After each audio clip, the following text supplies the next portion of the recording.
Sometimes life pushes you so low that even your own family starts to pity you. Jake Monroe knew that feeling well as he held his daughter's small hand, staring at the eviction notice on their apartment door. Everyone in town laughed when they heard about his inheritance. His godfather Tony left him a treehouse. Not money, not land, just an old treehouse that everyone said was worthless. Jake was broke, jobless, and out of options. His ex-wife called it fitting for a man who couldn't get his life together. His neighbors whispered behind his back. But Tony wasn't just some crazy old man living in the woods. He had built something incredible in that giant redwood tree. Something worth millions that powerful people had been searching for. What Jake thought was his biggest failure was actually the answer to everything.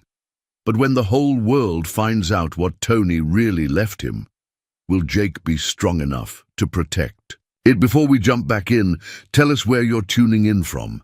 And if this story touches you, make sure you're subscribed, because tomorrow I've saved something extra special for you. The smell of pine and wood smoke had always reminded Jake Monroe of his godfather Tony, even now, 3 weeks after the funeral. As he sat in the cramped kitchen of his one-bedroom apartment, surrounded by unpaid bills and his daughter's homework scattered across a table that wobbled on uneven legs, Jake found himself thinking about the last conversation he'd had with the old man.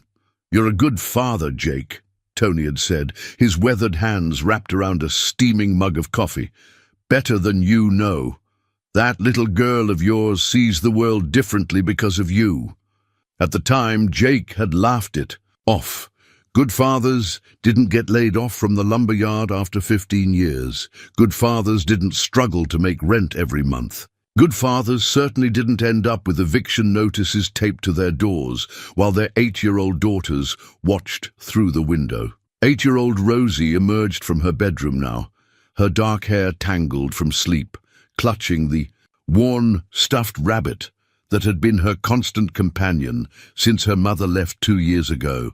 She padded across the linoleum floor in her mismatched socks, the ones Jake had picked up from the discount store because the good ones were too expensive. "Morning, Dad," she said, climbing onto the chair beside him. Her voice carried that particular mixture of wisdom and innocence that sometimes made Jake forget she was still just a child. "You look sad." Jake smoothed down her hair, a gesture that had become as natural as breathing. "Just thinking, sweetheart, about Godfather Tony." Rosie nodded solemnly. She had adored Tony during their infrequent visits to his property on the outskirts of town. While other children might have been frightened by the bearded old man who lived alone in the woods, Rosie had always gravitated toward his quiet presence and endless patience for her questions about birds, trees, and how things worked. The lawyer. "Man is coming today," she said, stating it as fact rather than question. Children had a way of absorbing information from adult conversations, even when you thought they weren't listening. "That's right. Mr. Henderson wants to talk about what Godfather Tony left us." Jake had met Clement Henderson exactly once before, at Tony's funeral. The lawyer was a thin man with kind eyes who had practiced in their small mountain town of Cedar Falls for longer than most people had lived there. He specialized in wills, property disputes, and the kinds of legal matters that arose when people lived their entire lives in one place, accumulating both property and grudges over generations. Cedar Falls wasn't the kind of place people moved to by accident. Nestled in a valley between forested ridges, it existed primarily because of the lumber mill that had provided steady work for 3 generations. Jake's grandfather had worked there, his father had worked there, and Jake had expected to work there until retirement. The mill's closure 6 months ago had scattered families like leaves in a storm, some moving to bigger towns, others clinging to the hope that someone would buy the operation and start it up again. Jake had chosen to stay, partly because moving required money he didn't have, partly because Cedar Falls was the only home Rosie had ever known. Now, with the eviction notice burning a hole in his consciousness, he wondered if he'd made the right choice. A knock at the door interrupted his thoughts. Through the thin walls of the apartment complex, Jake could hear Mrs. Patterson's television, playing too loudly, and somewhere above them the Johnsons' baby was crying. These sounds had become the soundtrack of his reduced circumstances, a constant reminder of how far he'd fallen from the modest house he'd shared with Sarah before their marriage fell apart. Mr. Henderson stood on the doorstep, briefcase in hand, wearing a suit that had probably been expensive 20 years ago. His smile was gentle but professional, the expression of a man who had delivered both good news and bad news, often enough to know that people's lives could change with a few words on paper. "Jake, good to see you again." "Hello there, Rosie." Rosie waved shyly from behind Jake's leg. She had inherited her father's caution around strangers, though she warmed up quickly once she decided someone was trustworthy. They settled around the wobbly kitchen table, Henderson placing his briefcase carefully on the least cluttered section. Jake poured coffee into 3 mismatched mugs, giving Rosie the one with the cartoon character that was mostly worn away from too many washings. "I won't take up much of your time," Henderson began, opening his briefcase with practiced efficiency. Anthony's will was quite straightforward, actually. Most of his possessions were donated to various environmental organizations. His property, all 40 acres, goes to the State Forestry Service with the stipulation that it remain undeveloped. Jake nodded. This much he had expected. Tony had always been passionate about preserving wild spaces, often talking about the importance of leaving something untouched for future generations. However, Henderson continued, pulling out a manila folder, there was one specific bequest to you and Rosie.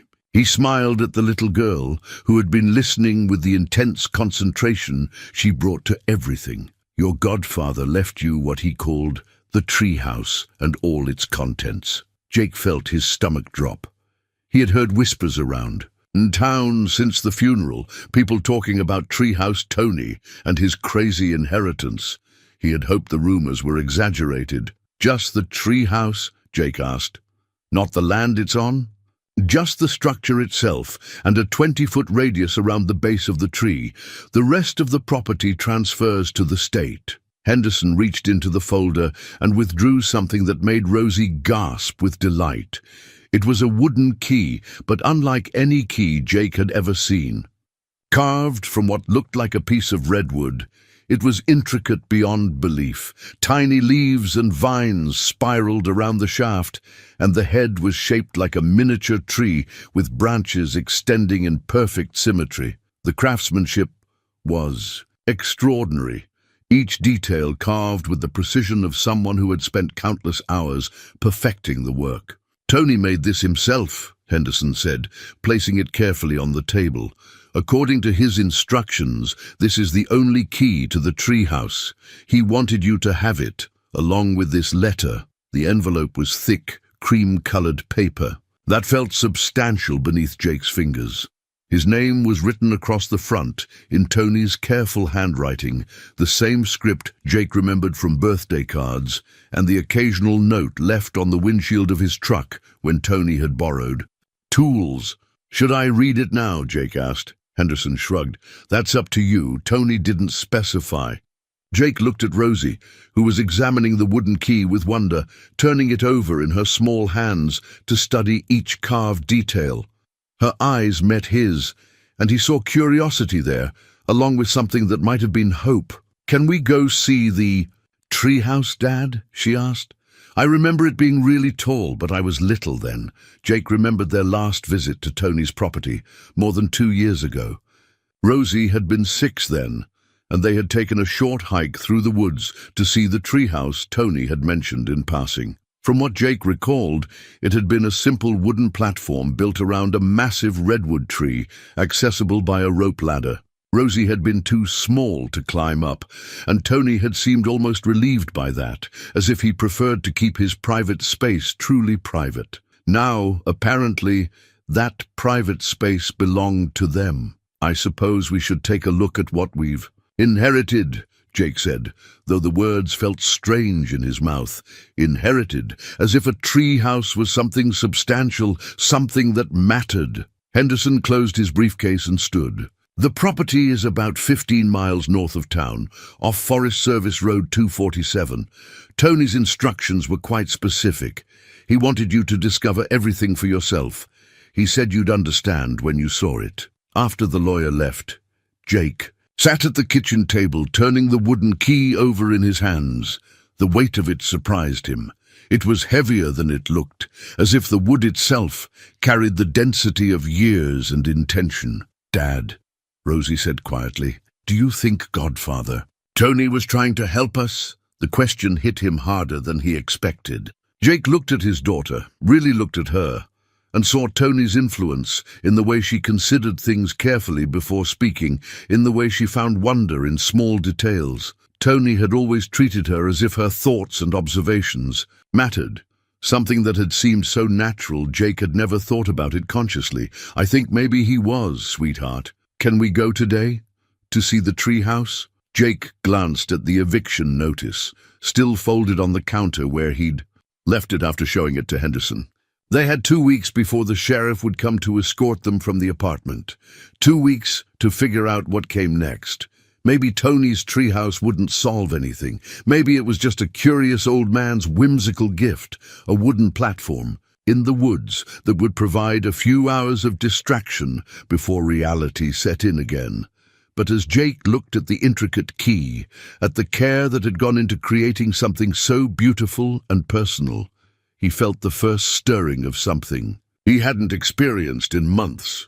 "Hope, yes," he said, surprising himself with the certainty in his voice. "Let's go see what Godfather Tony left us." The drive to Tony's property took them deeper into the forest than Jake remembered. Forest Service Road 247 wound through stands of Douglas fir and cedar, climbing steadily until the air grew thin and cool. Rosie pressed her face to the passenger window of Jake's aging pickup truck, watching for wildlife among the towering trees. "I forgot how quiet it is out here," she said, her breath fogging the glass. Jake had forgotten too. The silence felt almost sacred after months of apartment living, where every sound carried through thin walls and sleep came in fragments between his neighbors' arguments and the rumble of traffic on the main road through town. Here, the only sounds were the truck's engine and the whisper of wind through branches hundreds of feet above them. The turnoff to Tony's property was marked by nothing more than a gap in the trees and tire tracks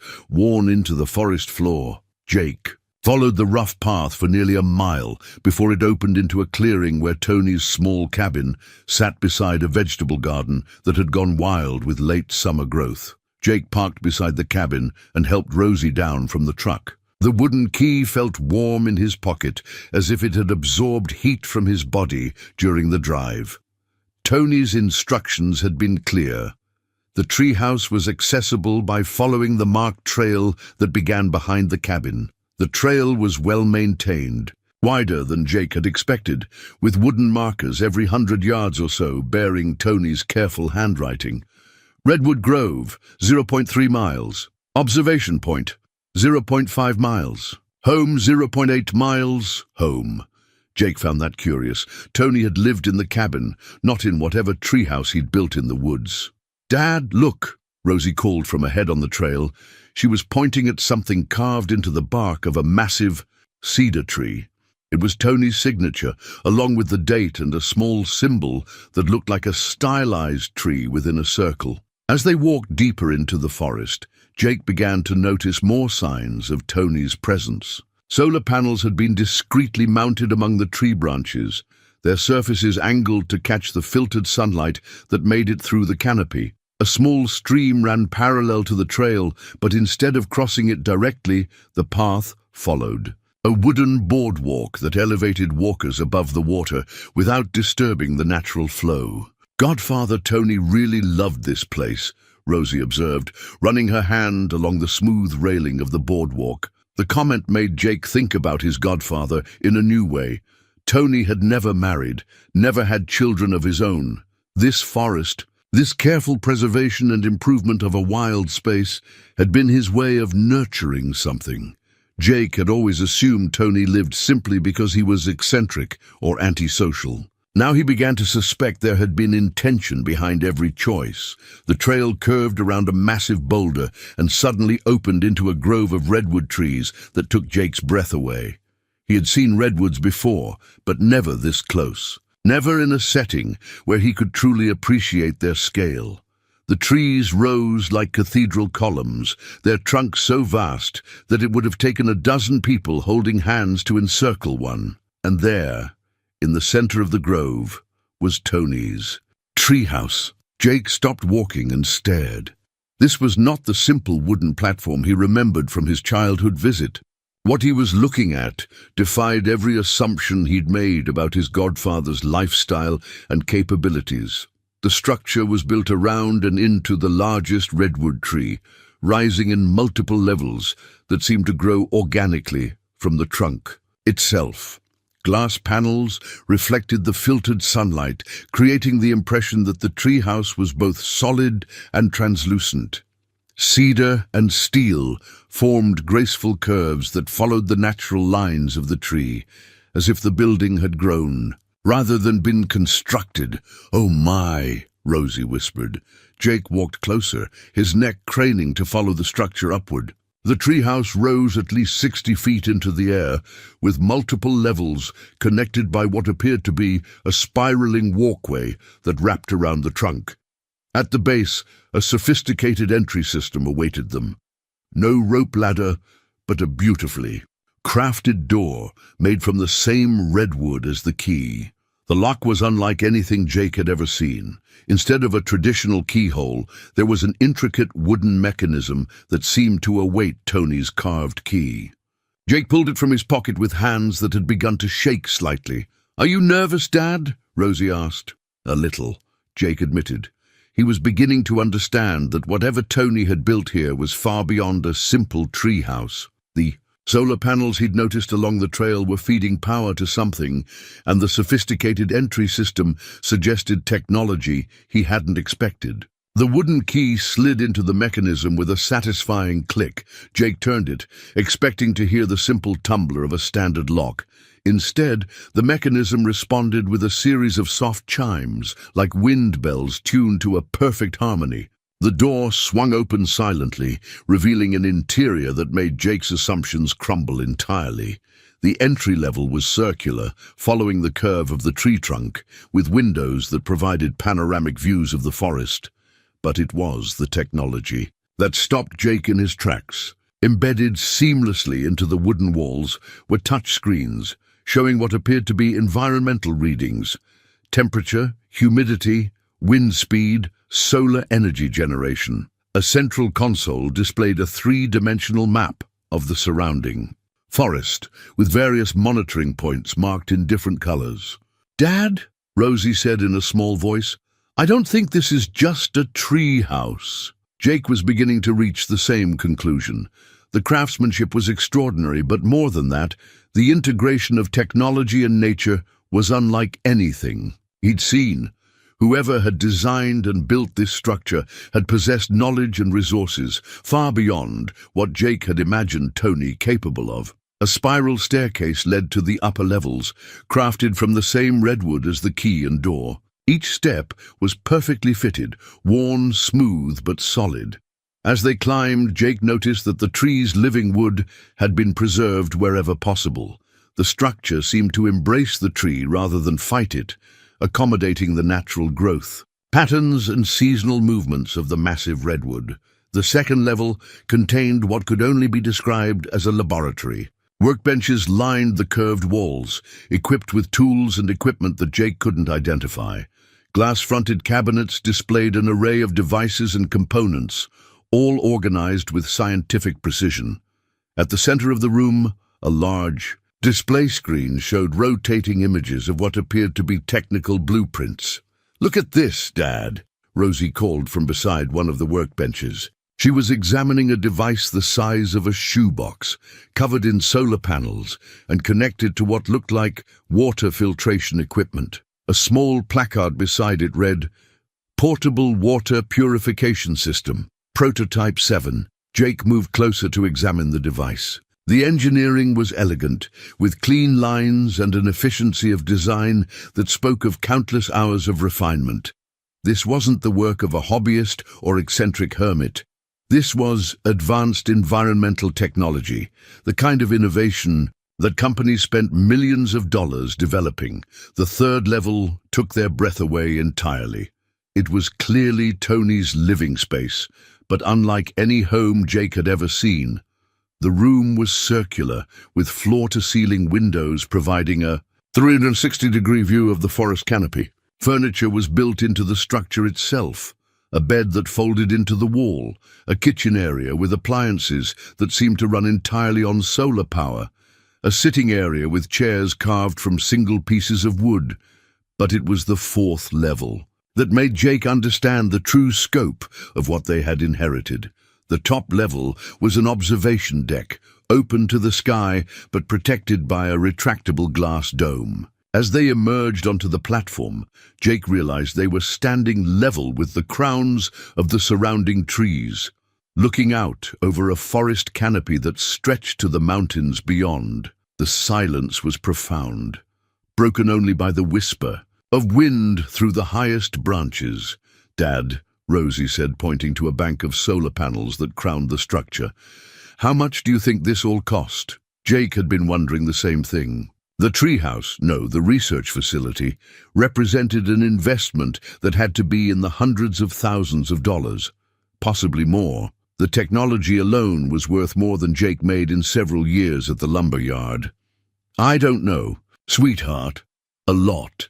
They stood together on the observation deck, father and daughter, trying to process what they had discovered. Jake felt as if he were seeing his godfather for the first time, understanding that Tony's simple lifestyle had been a choice rather than a limitation. The man who had seemed content with a small cabin and a vegetable garden had actually been living and working in a technological marvel that most people couldn't have imagined.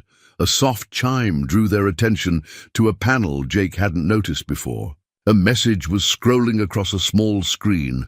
"Welcome, Jake and Rosie. Please explore freely. More will be revealed when you're ready." Jake stared at the message. Tony had somehow programmed the system to recognize them, to know they would come here together. The realization sent a chill down his spine. "Godfather Tony was really smart, wasn't he?" Rosie said. "Smarter than I ever knew," Jake replied. As they made their way back down through the levels of the treehouse, Jake's mind raced with questions. How had Tony built all this without anyone in town knowing? Where had he gotten the money for such sophisticated equipment? And most importantly, why had he left it all to them? The sun was beginning to set by the time they reached the entry level again. Jake locked the door carefully, the wooden key feeling heavier now that he understood what it opened. As they walked back down the trail toward the truck, Rosie slipped her hand into his. "Dad, are we rich now?" Jake considered the question. Rich was a relative term, but the tree house represented more wealth than he'd ever imagined having access to. The technology alone had to be worth a fortune, and the craftsmanship of the structure itself was beyond price. "I think we might be, sweetheart. But we need to understand what Godfather Tony wanted us to do with all this." As they drove back toward town, Jake's mind was spinning with possibilities and questions. The eviction notice was still taped to their apartment door, but it seemed less threatening now. Whatever Tony had built in that redwood tree, it was worth far more than Jake's rent problems, but something about the sophisticated technology and Tony's secrecy suggested there was more to the story. The message system had indicated that more would be revealed when they were ready. Ready for what? Jake had the feeling that discovering the treehouse was only the beginning of understanding what Tony had really left them. Jake couldn't sleep that night. Every time he closed his eyes, he saw the treehouse rising into the canopy, its glass panels reflecting filtered sunlight and its technology humming with quiet efficiency. The cramped apartment felt even smaller after spending the afternoon. In Tony's soaring creation, and the sounds of the city, traffic, neighbors, sirens, seemed harsh and intrusive. Beside him in the small bed they shared, Rosie slept peacefully, her dreams apparently untroubled by the magnitude of what they had discovered. Jake envied her ability to simply accept wonder without immediately calculating its implications. He had spent the evening making lists in his head, questions that needed answers, decisions that needed to be made, responsibilities he wasn't sure he was equipped to handle. By morning, Jake had made a decision. They would return to the treehouse, and this time they would explore more systematically. The message on the observation deck had promised that more would be revealed when they were ready.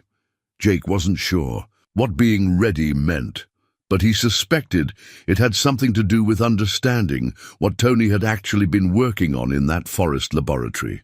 "Can we go back today?" Rosie asked over breakfast, as if reading his thoughts. "That's exactly what I was thinking." This time, Jake brought supplies: water, sandwiches, a notebook, and his phone with its camera. If Tony had left them valuable technology, Jake needed to document it properly. The eviction notice remained taped to their door, but its urgency had dimmed. Whatever Tony had built was worth far more than 2 months' rent. The drive to the property felt familiar now, and Jake found himself anticipating the moment when the forest would open into Tony's grove. Rosie chattered about the treehouse during the drive, asking questions that Jake couldn't answer, but that showed she was thinking about what they had seen with the systematic curiosity she had inherited from her mother. "Do you think other people know about it?" she asked. "I don't think so. Tony was pretty private about his work, but how could he build something so big without anyone helping?"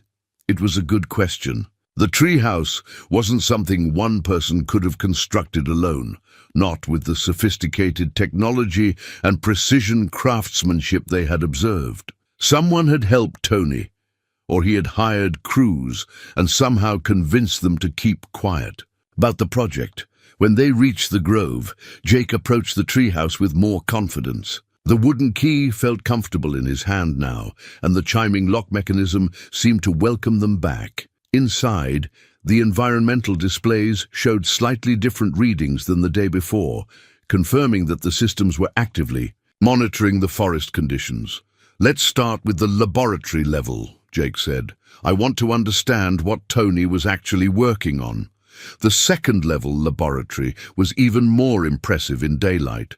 Jake began systematically examining the equipment and prototypes, using his phone to photograph everything while taking notes in his notebook. The water purification device Rosie had found was just one of dozens of innovations displayed throughout the space. On one workbench, Jake found prototypes for what appeared to be ultra-efficient solar cells, their surfaces covered with a material that seemed to absorb and concentrate even the filtered light that made it through the forest canopy. Another bench held components for wind generators designed to operate in the gentle air currents of the forest understory. But it was when Jake discovered Tony's filing system that the true scope of his godfather's work became clear. The files were organized in cedar cabinets that matched the treehouse's construction, each drawer labeled with precise handwriting. Jake pulled open a drawer labeled Water Systems and found himself looking at detailed blueprints for the purification devices, along with technical specifications, test results, and patent applications.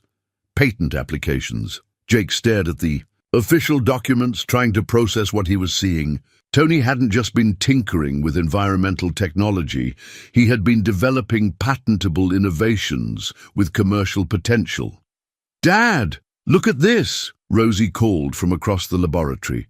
She was standing beside a large display screen that had activated when she approached.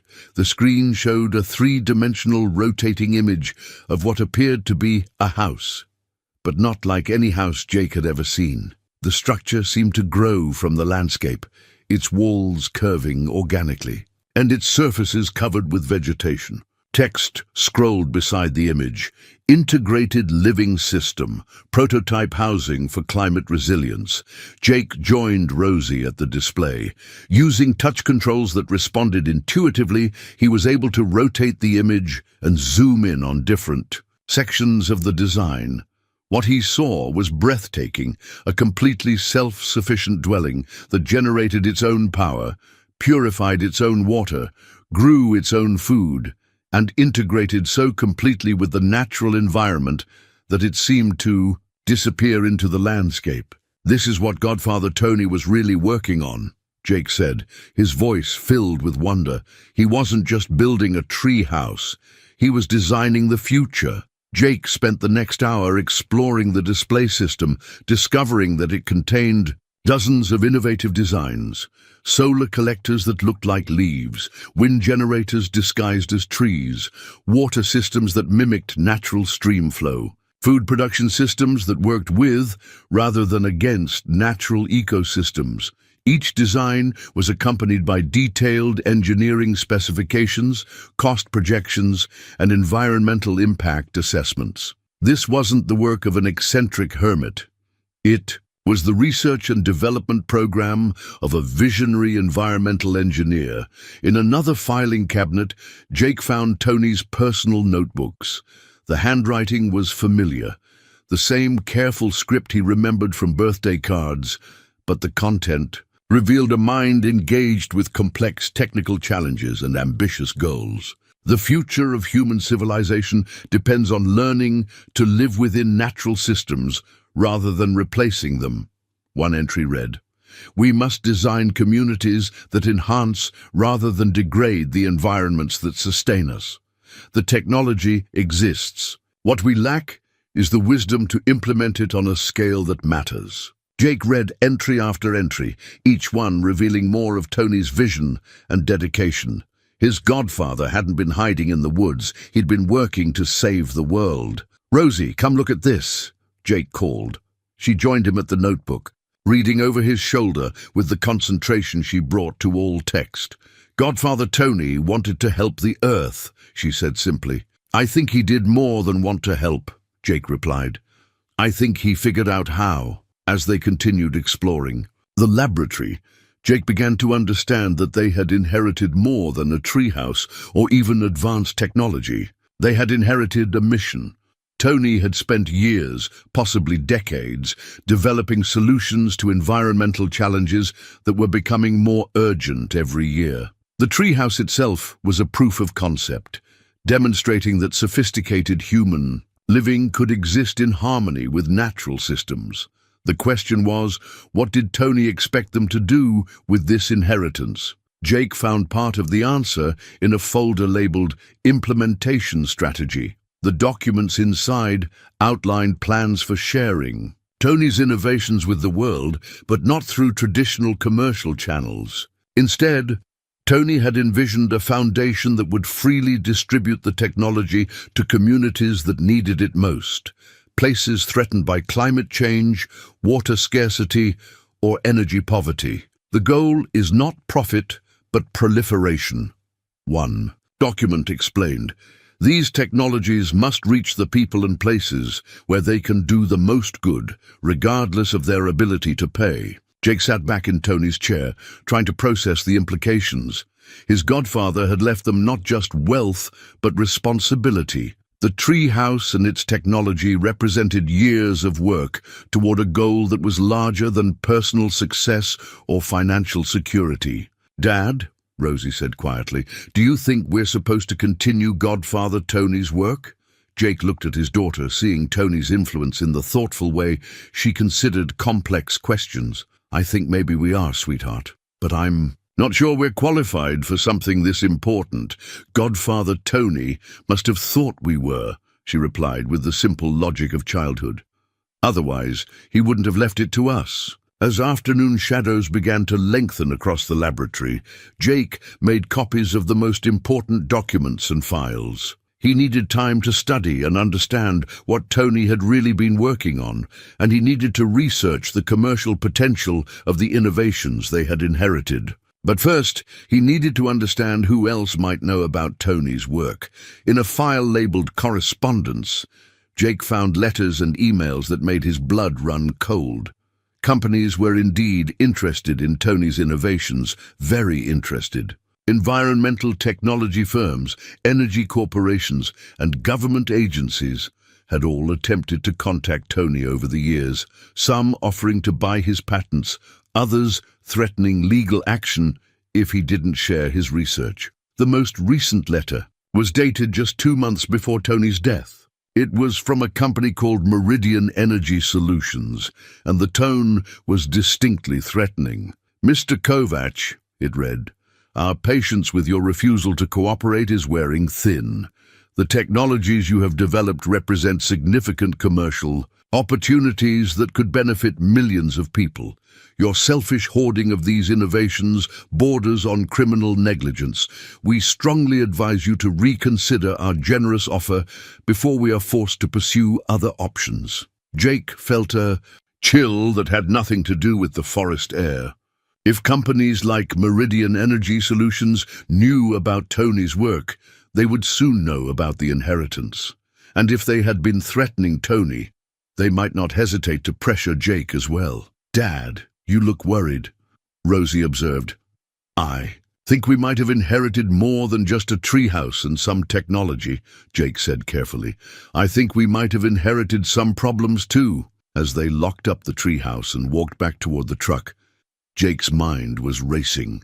With new concerns, Tony's work was valuable, potentially worth millions of dollars, but that value came with risks. Companies and organizations that wanted access to the technology might not respect Jake's right to control how it was used. The drive back to town was quiet, both of them lost in thought. Jake was beginning to understand that the treehouse represented not just an answer to their financial problems, but a choice about what kind of future they wanted to help create. By the time they reached their apartment, Jake had made another decision. Tomorrow, he would begin researching Meridian Energy Solutions and the other companies that had contacted Tony. If they were going to inherit Tony's mission, they needed to understand what they were up against.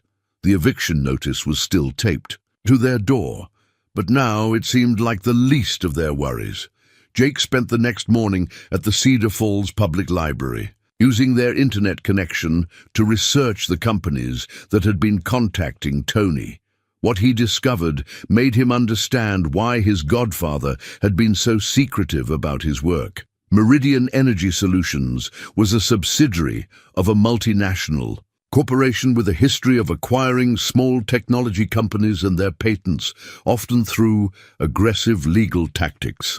Environmental advocacy groups had accused them of purchasing promising green technologies, only to shelve them when they threatened the parent company's traditional energy interests. Other companies on Tony's correspondence list had similar profiles, large firms with the resources to tie up patents in legal battles for years, effectively preventing innovations from reaching the market if they chose to do so. "Daddy, you've been reading for a long time," Rosie said, looking up from the children's book she had been reading at the library table beside him. "I'm trying to understand some complicated grown-up stuff about Godfather Tony's work. Is someone trying to take it away from us?" Jake was continually amazed by his daughter's ability to cut through complexity and identify the essential issue. "Some people might try," he said, "but we're not going to let them." As they walked home from the library, Jake's phone rang. The number was unfamiliar, but he answered anyway. "Mr. Monroe, this is Rebecca Chen from Meridian Energy Solutions. I understand you've recently inherited some property that might interest our company." Jake stopped walking. "How did you get this number?" "Public records, Mr. Monroe. When someone inherits property, it becomes a matter of public record. We'd very much like to discuss a business opportunity with you." "I'm not interested," Jake said, his voice sharper than he had intended. "I think you might reconsider when you hear our offer," Chen continued smoothly. "We're prepared to pay substantial money for certain technologies that may have been on the property you inherited. Technologies that could benefit millions of people if properly developed and distributed." Jake thought about the threatening letter he had found in Tony's files. And if I'm not interested in selling? Well, that would be unfortunate. For everyone involved, the line went dead. Jake stared at his phone, his hands trembling slightly with anger. They hadn't even been to the treehouse themselves, and already corporate interests were circling like vultures. "Who was that, Dad?" Rosie asked. "Someone who wants to buy Godfather Tony's inventions. Are we going to sell them?" Jake looked down at his daughter, seeing Tony's influence in her serious expression. "What do you think we should do?" Rosie considered the question with the gravity she brought to important decisions. "I think Godfather Tony left them to us because he trusted us to take care of them. If he wanted to sell them, he would have done it himself." Jake felt a surge of pride in his daughter's wisdom. "I think you're right." That afternoon they returned to the treehouse. This time, Jake went directly to Tony's personal journals, looking for more information about his godfather's intentions and the pressures he had faced from commercial interests. What he found was both illuminating and disturbing. Tony's early entries revealed a brilliant engineer who had worked for major corporations before becoming disillusioned with their priorities. "They want innovations that generate profit, not solutions that solve problems," one entry read. "When I developed a water purification system that could provide clean water for refugee camps at a cost of pennies per gallon, they calculated that the profit margins were too low to justify production. Millions of people could have clean water, but the shareholders wouldn't get rich enough fast enough." Later entries documented Tony's decision to work independently, developing technologies that could be freely shared rather than locked up by patents and corporate ownership.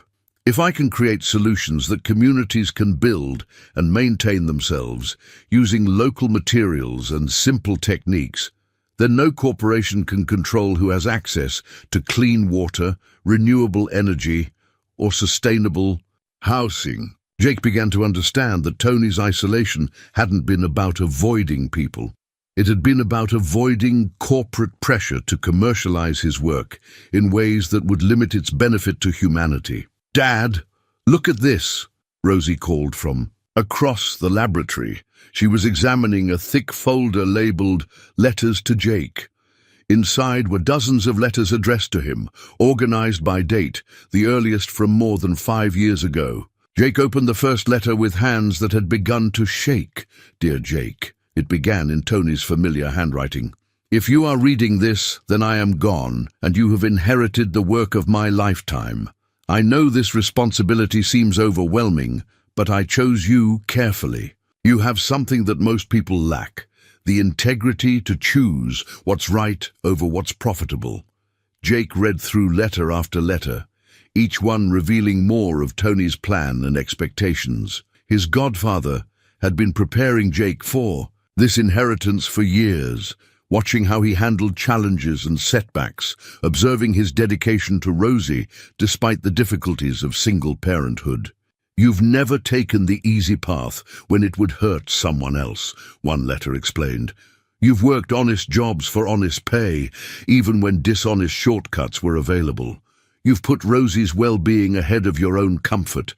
These qualities make you the right person to protect these innovations and ensure they reach the people who need them most."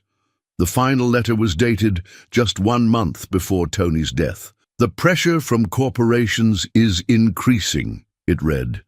"They know I have developed technologies worth millions of dollars, and they are becoming more aggressive in their attempts to force me to sell. I fear that my time is running short, not because of age or illness, but because powerful interests will not allow these innovations to remain independent much longer." Jake felt a chill as he continued reading. "If something happens to me, you will face the same pressures. Companies will offer you enormous sums of money for technologies that could change the world.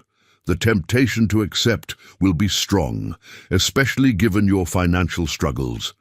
But I urge you to remember that the true value of these innovations lies not in their commercial potential, but in their ability to help communities become self-sufficient and resilient." The letter concluded with specific instructions. Take time to understand the technologies before making any decisions.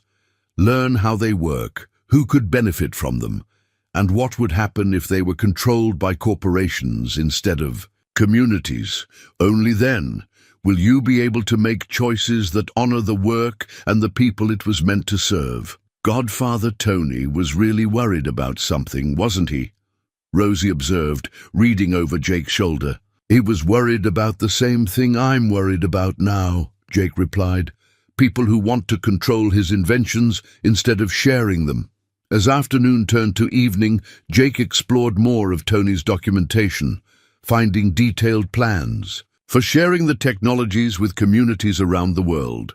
Tony had identified specific regions affected by water scarcity, energy poverty, and climate change, where his innovations could make immediate differences in people's lives. But he had also documented the obstacles to implementation, patent laws that could be used to prevent communities from building the technologies themselves, corporate interests that preferred profitable complexity over simple solutions, and government regulations that could be manipulated to protect established industries. It's like a game, Jake said, speaking his thoughts aloud, but the stakes are whether people have clean water and renewable energy. It doesn't sound like a very fun game, Rosie replied. Jake's phone rang again. This time it was a different number, but when he answered, he recognized Rebecca Chen's voice.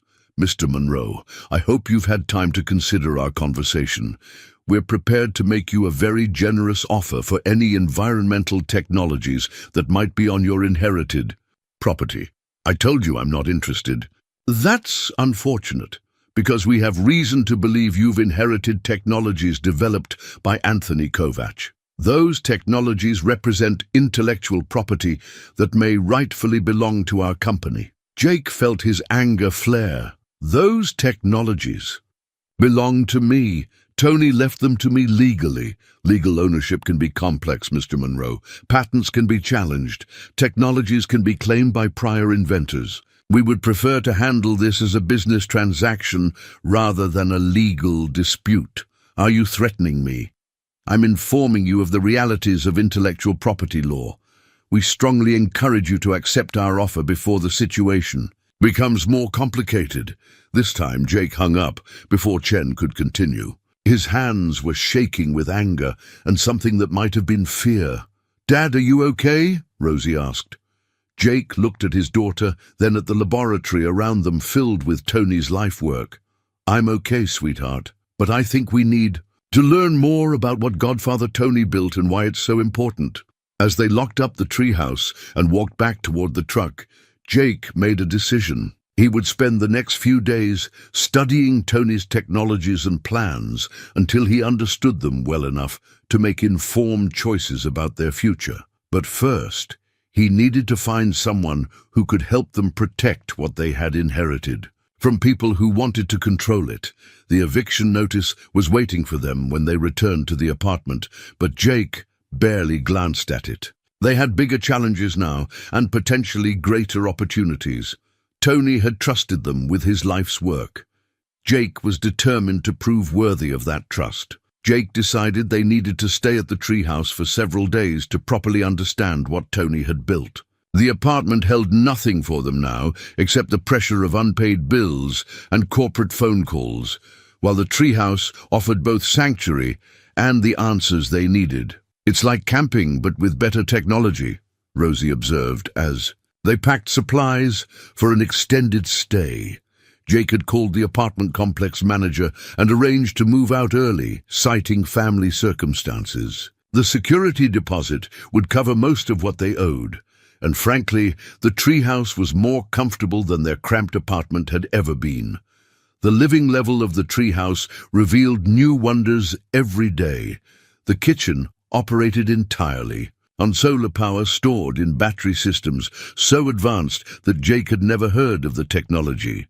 Water came from a spring that Tony had tapped and filtered through a system that removed impurities while preserving beneficial minerals. The temperature regulation system worked by circulating air through underground chambers that maintained steady temperatures year-round. Godfather Tony thought of everything, Rosie said, exploring the compact but complete living space. On their second night in the treehouse, Jake made a discovery that changed his understanding of Tony's work entirely. Hidden behind a bookshelf, accessible only by manipulating a sequence of wooden panels in the correct order, was a room that hadn't appeared on any of the displays or maps they had found. The hidden room contained Tony's most advanced prototypes, including working models of technologies that seemed almost magical in their sophistication. A water purification system the size of a briefcase that could turn any contaminated water source into clean drinking water. Solar collectors thin as paper that could be rolled up and transported anywhere. Wind generators so efficient they could provide power from breezes too gentle to feel. But the centerpiece of the hidden room was a complete model of a sustainable community. A miniature version of what human settlements could look like if they were designed around Tony's innovations. The model showed houses that generated more energy than they consumed, water systems that purified and recycled every drop, food production systems that enhanced rather than depleted soil quality. "It's like a tiny, perfect town," Rosie said, studying the model with fascination. Jake read the documentation that accompanied the community model. Tony had calculated that a settlement designed around his technologies could house 500 people while having a positive environmental impact, actually improving air quality, water purity, and soil health compared to undeveloped land. This isn't just about individual inventions, Jake realized. Tony figured out how to redesign human civilization. The implications were staggering. If communities could be truly self-sufficient and environmentally positive, they could survive climate change, economic collapse, or resource scarcity. They could provide prosperity without environmental destruction. On their third morning in the treehouse, Jake's phone rang earlier than usual. This time it wasn't Rebecca Chen from Meridian Energy Solutions. It was a reporter from the Cedar Falls Gazette. "Mr. Monroe, I'm calling about the unusual inheritance you recently received. We've heard some interesting rumors about a structure on the property that might be of public interest." Jake's heart sank. "I don't have any comment. We understand there might be some sort of advanced technology involved. Our readers would be very interested in a local story about innovation and environmental sustainability. How did you hear about this?" "Sources close to the situation. We're planning to run a story with or without your cooperation, but we'd prefer to include your perspective." Jake hung up, his mind racing. If the local newspaper was interested, larger media outlets wouldn't be far behind. And if the story became public, corporate pressure would intensify dramatically. "Dad, what's wrong?" Rosie asked, seeing his expression. "People are starting to find out about the treehouse. That could make things complicated." Jake spent the morning researching intellectual property law and environmental technology patents. What he learned was deeply troubling. Large corporations had lawyers dedicated to finding ways to claim ownership of promising technologies, often through obscure patent disputes or claims of prior invention, even when inventors had clear legal rights to their work. Defending those rights against well-funded corporate legal teams could bankrupt individuals and small organizations. But Jake also discovered something encouraging. Tony had been methodical about protecting his work. Every innovation was thoroughly documented, with clear evidence of original development and testing. Many of the technologies were protected by patents that Tony had filed years before any corporate interest had emerged. More importantly, Tony had structured his intellectual property in a way that made it difficult for corporations to acquire through hostile means. Instead of traditional patents that could be bought and sold, Tony had used a combination of open-source licensing and community ownership models that ensured the technologies would remain freely available. Godfather Tony was really smart about protecting his inventions, Jake told Rosie as they ate lunch on the observation deck. What happens if bad people try to take them anyway? It was a question Jake had been pondering. Legal protections were only as strong as someone's ability to enforce them, and corporations like Meridian Energy Solutions had resources that Jake couldn't match. That afternoon, Jake's phone rang again. This time it was someone unexpected, Dr. Maria Santos from the University of California's Environmental Engineering Department. Mr. Monroe, I'm calling about the work of Anthony Kovac. I understand you may have inherited some of his research and prototypes. Jake's guard went up immediately. I'm not interested in selling anything. Oh, I'm not calling to buy anything. Dr. Santos said quickly, I'm calling to offer help. Tony and I corresponded for years about sustainable technology development. He shared some of his innovations with our research group, and we've been working to implement them in developing communities around the world. Jake felt a surge of hope. You knew Tony? We never met in person, but we collaborated extensively through email and video calls. Tony was brilliant, but he was also deeply concerned about keeping his work away from corporate interests that would limit its beneficial impact. Dr. Santos explained that Tony had been working with a network of academic researchers, environmental organizations, and community development groups to test and refine his technologies in real-world applications. Several of his innovations were already being used successfully in off-grid communities in Central America, Africa, and Southeast Asia. Tony told me he was training someone to continue his work, Dr. Santos continued. Someone he trusted to make decisions based on human need rather than profit potential. I assume that someone is you. Jake felt overwhelmed by the responsibility. I'm not an engineer or a scientist. I worked at a lumber yard. Tony didn't choose you for your technical expertise, Dr. Santos replied.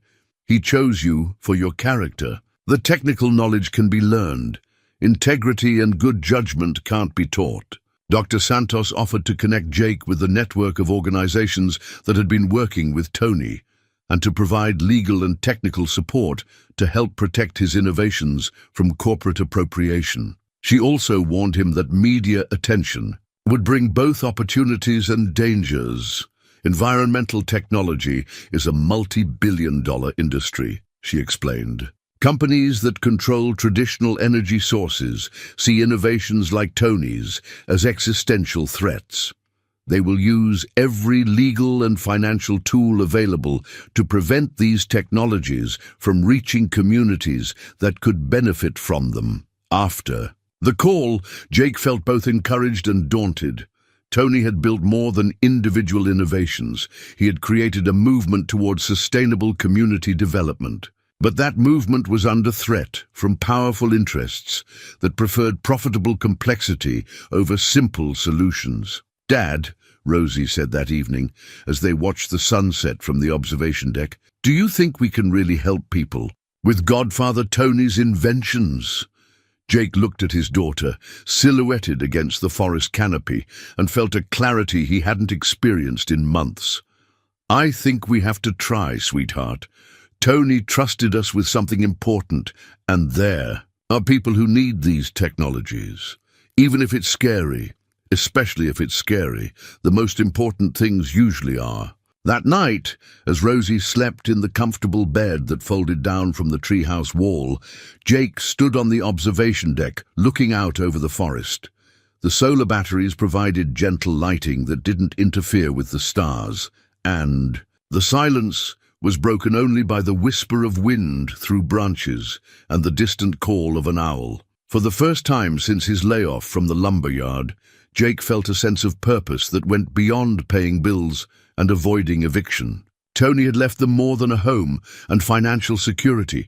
He had left them a mission that could help communities around the world become more resilient and sustainable. But Jake also understood that accepting that mission would mean confronting corporate interests with resources and determination far beyond anything he had ever faced.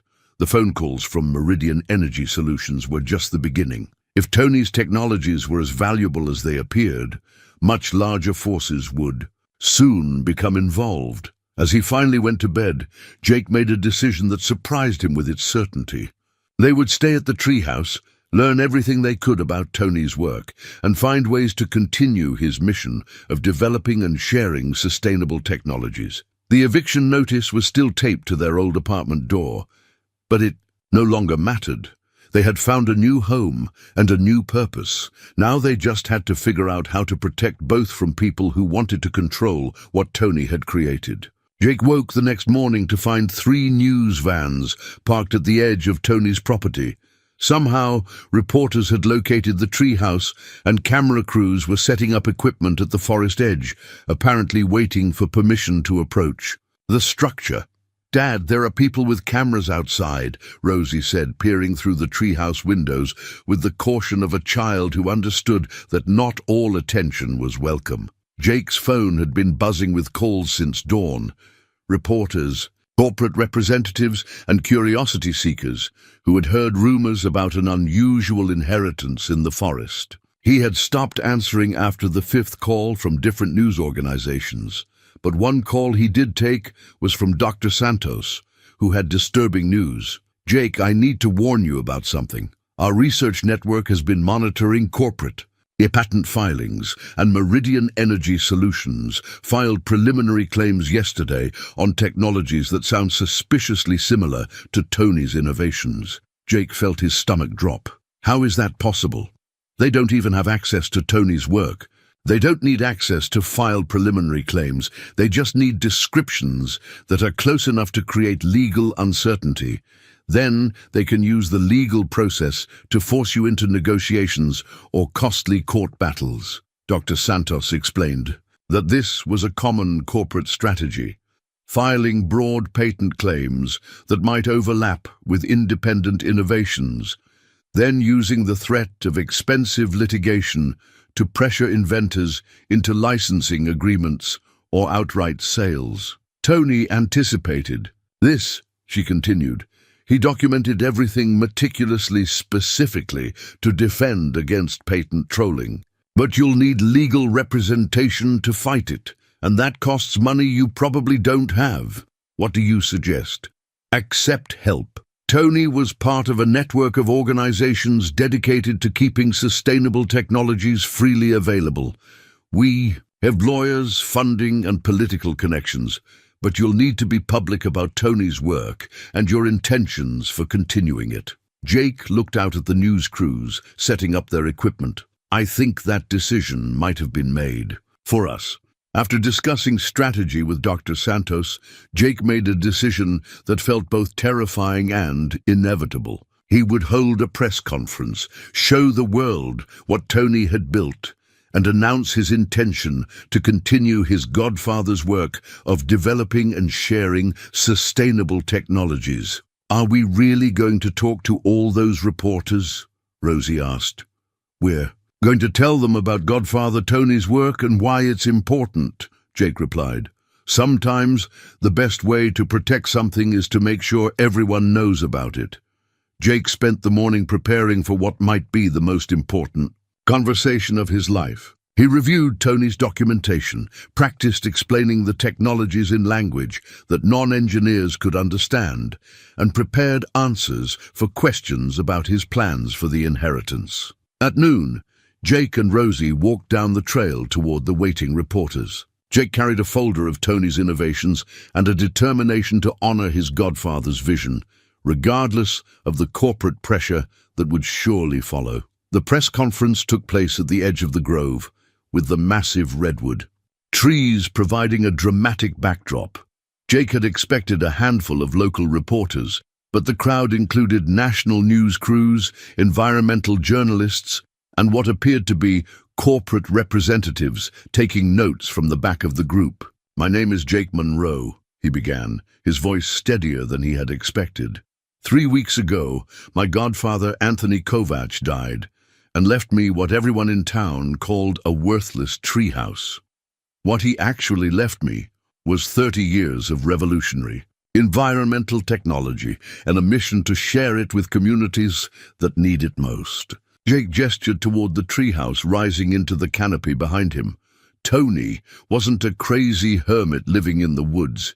He was a brilliant engineer who got tired of watching useful innovations get locked up by patent disputes and corporate profits. So he built this, a living laboratory where he could develop technologies that communities could build and maintain themselves. One reporter raised her hand. "What kind of technologies are we talking about?" Jake opened his folder and pulled out photographs of Tony's prototypes. Water purification systems that can turn any contaminated water source into clean drinking water for the cost of a few dollars. Solar collectors so efficient they can power homes from indirect sunlight. Wind generators that work in breezes too gentle to feel. Housing designs that generate more energy than they consume while integrating seamlessly with natural environments. The questions came rapidly after that. How much were the technologies worth? Who owned the patents? What were Jake's plans for commercialization? "The technologies aren't for sale," Jake said firmly. "Tony designed them to be freely shared with communities that need them. The patents are structured to prevent corporate appropriation while ensuring open access for non-profit implementation." "Mr. Monroe," called a reporter from the back of the group, "representatives from several major corporations have expressed interest in acquiring these technologies. Wouldn't commercial development help more people than limiting access to non-profit organizations?" Jake had anticipated this question, and his answer came from months of watching corporate interests override community needs in his own town. Tony spent years working for corporations that shelved promising technologies because they weren't profitable enough or because they threatened existing business models. He left these innovations to me specifically to prevent that from happening again. Clean water and renewable energy shouldn't be luxury items available only to people who can afford corporate prices. After the press conference, Jake allowed selected reporters to tour the treehouse, showing them Tony's laboratory and explaining how the integrated systems worked. The coverage that evening was overwhelmingly positive, with environmental groups praising Tony's innovations and Jake's commitment to continuing his work. But Jake also knew that positive media coverage would intensify corporate pressure to acquire the technologies. That evening, as news crews packed up their equipment and drove back toward town, Jake's phone rang with a call he had been expecting. "Mr. Monroe, this is Rebecca Chen from Meridian Energy Solutions. I trust you saw our preliminary patent filings today." "I saw them," Jake replied, "and I spoke with lawyers who explained what you're trying to do. We're trying to protect valuable intellectual property from being carelessly distributed without proper oversight," Chen said smoothly. "Your godfather's technologies could benefit millions of people if properly developed and marketed. Your plan to give them away will result in inferior implementations that could discredit the innovations entirely. What do you want? A licensing agreement that allows us to commercialize the technologies while providing you with substantial royalty payments. You keep ownership, we handle development and distribution. Everyone benefits." Jake thought about the communities Dr. Santos had described, places where Tony's technologies were already providing clean water and renewable energy without corporate oversight or profit margins. "And what happens to communities that can't afford your commercial prices?" "Market forces will eventually make the technologies affordable for everyone," Chen replied. "That's how innovation spreads.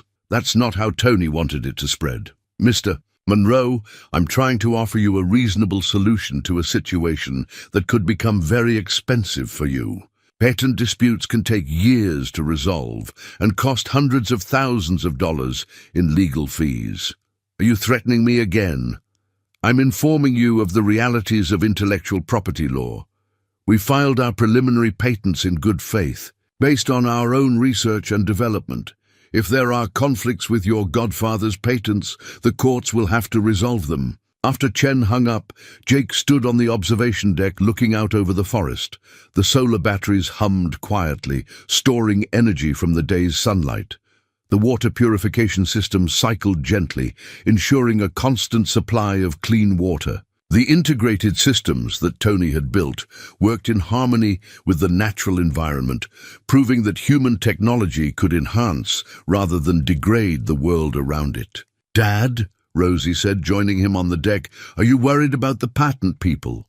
"A little," Jake admitted, "but I'm more worried about letting Godfather Tony down."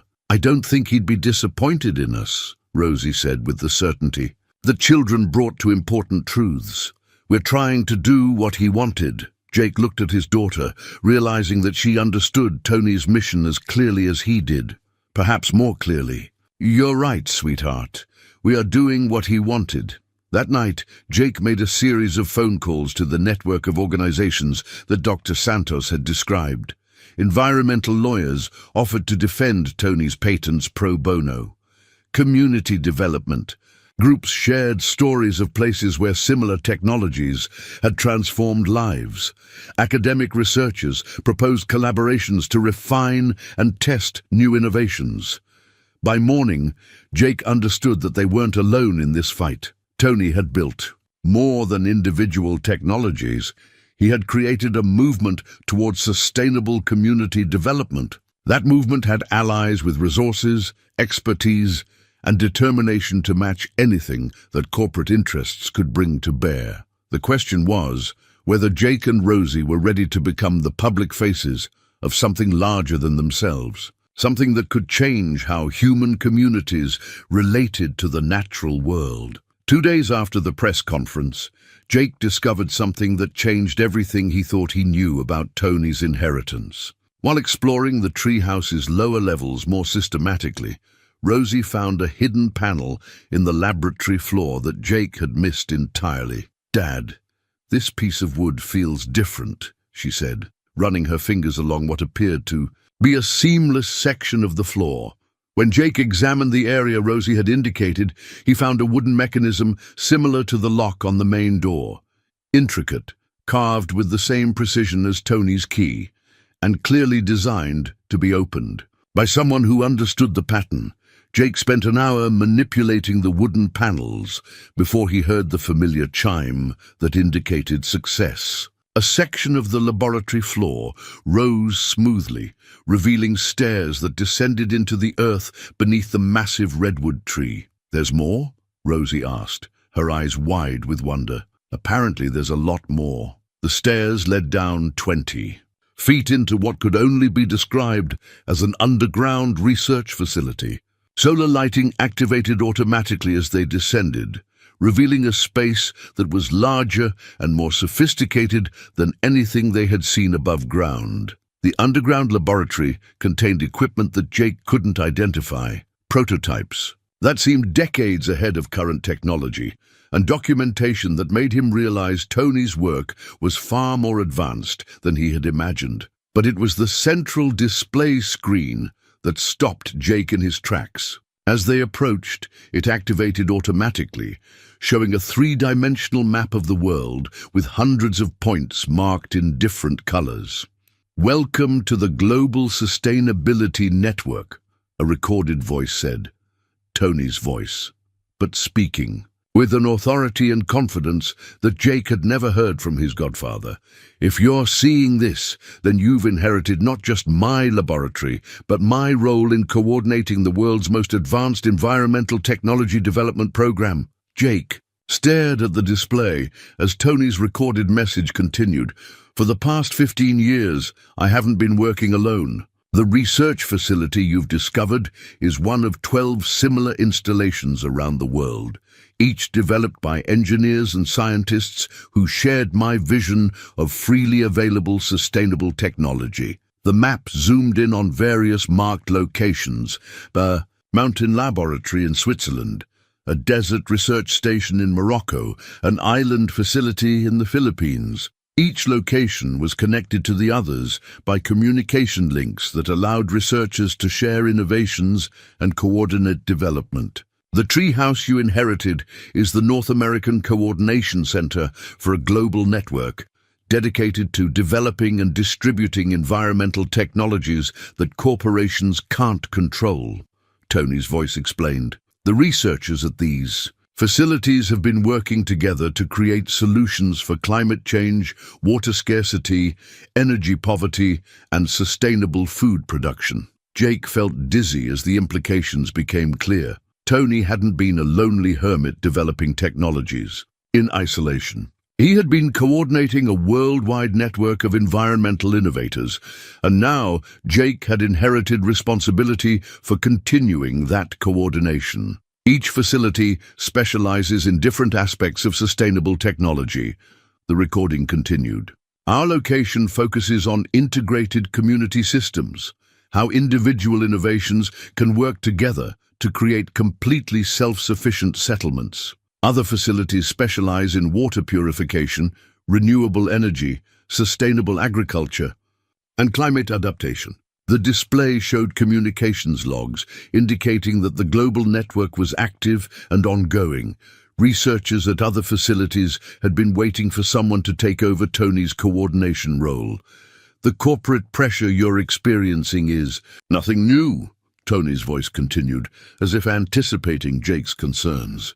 Every facility in the network has faced attempts at acquisition, legal challenges, and political pressure. But our distributed structure and open-source approach makes us difficult to shut down or control. Jake explored the underground facility, while the recording continued, finding prototypes that represented collaborations between researchers around the world. A water purification system developed in Morocco had been adapted for North American conditions. Solar collection technology from the Philippines had been integrated with battery systems developed in Switzerland. But the most remarkable discovery was a working model of what Tony called a sustainability seed, a complete package of technologies and knowledge that could transform any community into a self-sufficient, environmentally positive settlement within 5 years. The goal isn't just to develop individual technologies, Tony's recording explained. It's to create a reproducible model for human communities that enhance, rather than degrade, the environments that sustain them. Every innovation we develop is designed to work with every other innovation, creating integrated systems that become more efficient and resilient as they grow. Jake found documentation showing that sustainability seeds had already been successfully implemented in dozens of communities around the world. Refugee settlements that had become thriving eco-villages, rural communities that had achieved energy independence, urban neighborhoods that produced more food than they consumed. The work is more urgent now than ever, Tony's voice continued. Climate change is accelerating, and traditional approaches to environmental protection aren't enough. We need to demonstrate that human communities can be part of the solution, not just part of the problem. As the recorded message concluded, Jake was presented with a choice that he hadn't expected. The global network wanted to make him an official coordinator, giving him access to research from all 12 facilities, and responsibility for North American implementation of their technologies. "Dad," Rosie said quietly, "Godfather Tony was like a secret superhero, wasn't he?" Jake laughed despite his overwhelming feelings. "I think he was, sweetheart, and I think he wants us to be secret superheroes too." But Jake also understood that accepting coordination responsibilities would make them much larger targets for corporate and political pressure. Individual facilities could maintain low profiles, but coordinators became focal points for anyone who wanted to stop or control the network's work. As if reading his thoughts, the display screen activated again, showing a new message. "Jake," Tony's voice said, "I know this seems overwhelming, but the network has resources and support systems that will help you succeed. You won't be working alone, and you won't be defenseless against corporate pressure." The screen showed legal protections, financial resources, and political connections that the global network had developed over 15 years. Environmental lawyers in dozen countries, academic researchers at major universities, government officials who understood the importance of freely available, sustainable technology. The choice is yours. Tony's voice concluded. You can continue working with just the technologies I developed here, helping communities one at a time. Or you can help coordinate a global effort to transform how human civilization relates to the natural world. Jake spent the next hour exploring the underground facility, finding technologies and collaborations that represented solutions to environmental challenges he hadn't even known existed. The scope of work was staggering, but so was its potential impact. What do you think, Rosie? Jake asked as they sat in the underground laboratory, surrounded by innovations that could change the world. Should we help Godfather Tony's friends with their secret superhero work? Rosie considered the question with her characteristic seriousness. Will it help more people? A lot more people. Will it be more dangerous? Jake thought about the corporate pressures they were already facing, the legal challenges that were already being filed, the media attention that was already intensifying. Probably not more dangerous than what we're already doing, but definitely more complicated. I think Godfather Tony wouldn't have shown us all this if he didn't think we could handle it, Rosie said finally. And I think people need help. Jake looked at his daughter and felt a surge of pride in her wisdom and courage. I think you're right on both counts. That evening, Jake activated the communication system that connected Tony's facility to the global network. For the first time, he spoke directly with researchers around the world who had been waiting months for someone to take over North American coordination. Dr. Elena Rodriguez, from the facility in Morocco, spoke about water purification, systems that could serve refugee camps. Dr. James Chen from the Philippines described renewable energy systems that could power island communities. Dr. Sarah Okafor from Switzerland explained climate adaptation technologies that could help agricultural communities survive changing weather patterns. Each researcher shared stories of communities that had been transformed by freely available sustainable technologies. But they also warned about intensifying corporate and political pressure to control or shut down their work. The network is only as strong as our coordination, Dr. Rodriguez explained. Individual facilities can be isolated and pressured, but working together, sharing innovations and supporting each other, we're much more difficult to stop. By the end of the call, Jake had accepted responsibility for coordinating North American implementation of the network's technologies. It was a decision that would change their lives completely, but it felt like the natural extension of everything Tony had taught them about protecting and sharing innovations that could help people. As Jake and Rosie climbed back up the stairs to the treehouse proper, Jake realized that inheriting Tony's work had been just the beginning. Now they were part of something larger, more important and more dangerous than he had ever imagined.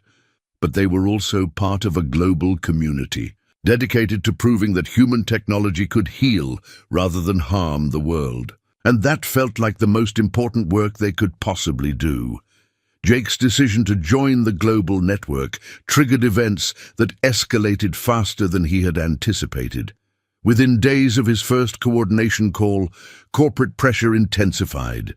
Dramatically, legal challenges multiplied, and media attention reached levels that made their previous coverage seem insignificant. Mr. Monroe, Rebecca Chen from Meridian Energy Solutions said during her daily phone call, "We've learned that you're now claiming to coordinate an international network of environmental technology facilities. This changes the scope of our intellectual property concerns significantly." Jake had stopped trying to avoid Chen's calls.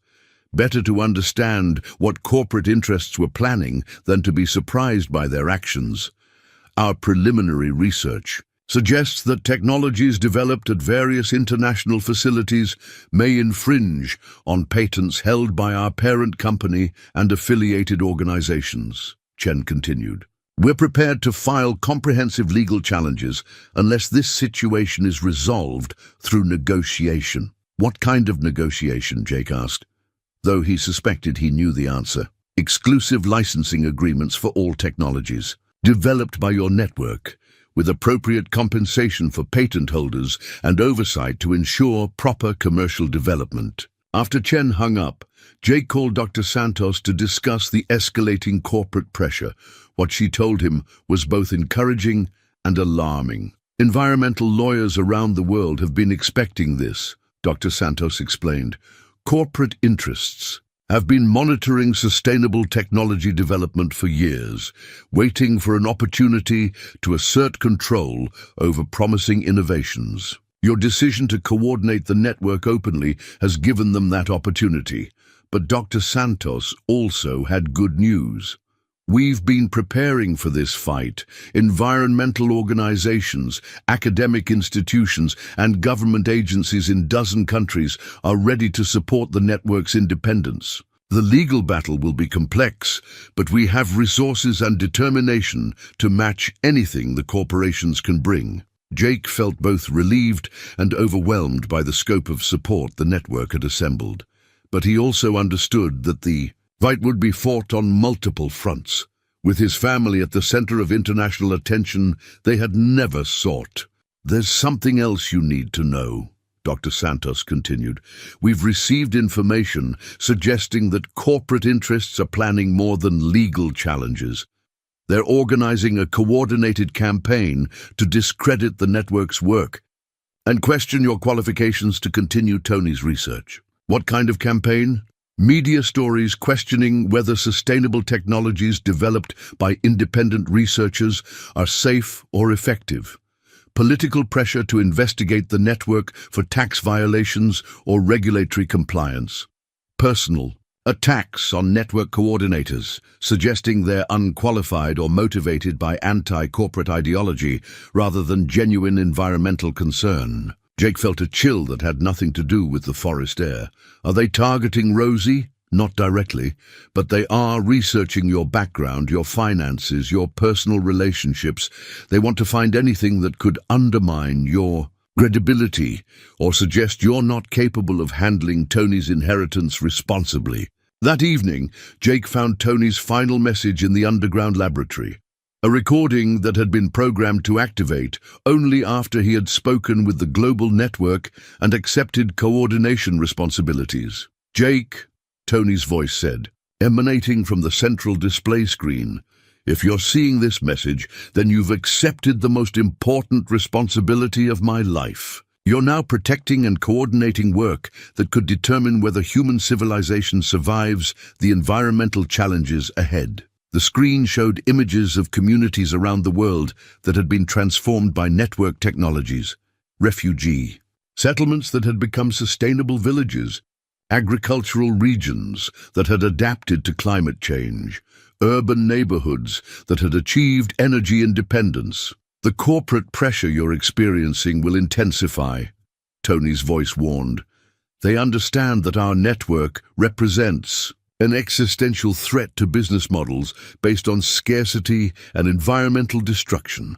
If communities can become truly self-sufficient, if clean water and renewable energy become freely available, if sustainable agriculture can feed people while healing damaged ecosystems, then many current industries become obsolete. Jake watched as the screen displayed financial projections showing how network technologies could eliminate markets worth hundreds of billions of dollars. Energy utilities, water treatment companies, agricultural chemical producers, waste management corporations. This isn't just about patent disputes or licensing agreements, Tony's voice continued.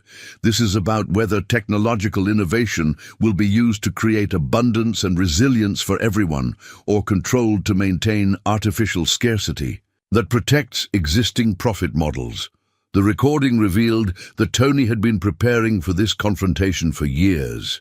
Hidden throughout the underground facility, Jake found evidence of comprehensive planning, legal strategies, media responses, political connections, and financial resources that could sustain the network through extended challenges. You have more support than you realize, Tony's voice explained. Governments around the world understand that sustainable technology development is a matter of national security. Academic institutions recognize that freely available innovations advance human knowledge faster than proprietary research.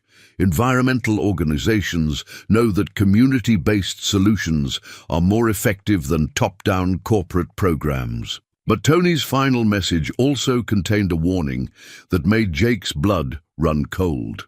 The most dangerous moment will come when corporate interests realize they can't control the network through legal or financial pressure. When that happens, they may resort to more direct methods of disruption. Be prepared for attempts to discredit the network's work through sabotage, to undermine coordinators through personal attacks, or to eliminate facilities through regulatory harassment. The screen showed security measures that Tony had built into each network facility, surveillance systems, communication redundancies, and protocols for protecting research and personnel if the facilities came under direct attack.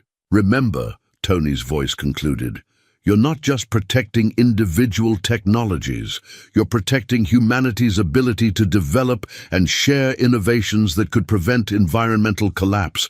The work you're doing is literally about whether human civilization has a sustainable future. Over the next several days, Jake felt the weight of Tony's warning as corporate pressure escalated on multiple fronts simultaneously. Legal challenges were filed in courts across North America, claiming that network technologies infringed on dozens of patents held by various corporations. Environmental lawyers worked around the clock to respond, but defending against multiple lawsuits required resources and attention that slowed actual technology development. Media stories began appearing that questioned the safety and effectiveness of technologies developed outside traditional corporate research programs. Industry-funded studies suggested that community-implemented sustainable technologies could fail catastrophically, potentially contaminating water supplies or creating electrical hazards. Government agencies received complaints about the network's tax status, regulatory compliance, and international coordination activities. Bureaucrats who had never shown interest in environmental technology suddenly demanded detailed documentation of every aspect of the network's operations. But the most troubling development was personal surveillance that Jake detected around the treehouse property. Vehicles parked at unusual locations on Forest Service roads, drones flying overhead with frequencies that suggested commercial rather than recreational use, phone calls and internet communications that seemed to be monitored or delayed.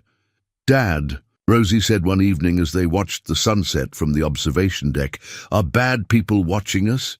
Jake had hoped his daughter hadn't noticed the surveillance, but children were often more observant than adults gave them credit for. "Some people are very interested in what we're doing," Jake said carefully, "but we have lots of friends helping to protect us." "Like the other scientists Godfather Tony worked with?"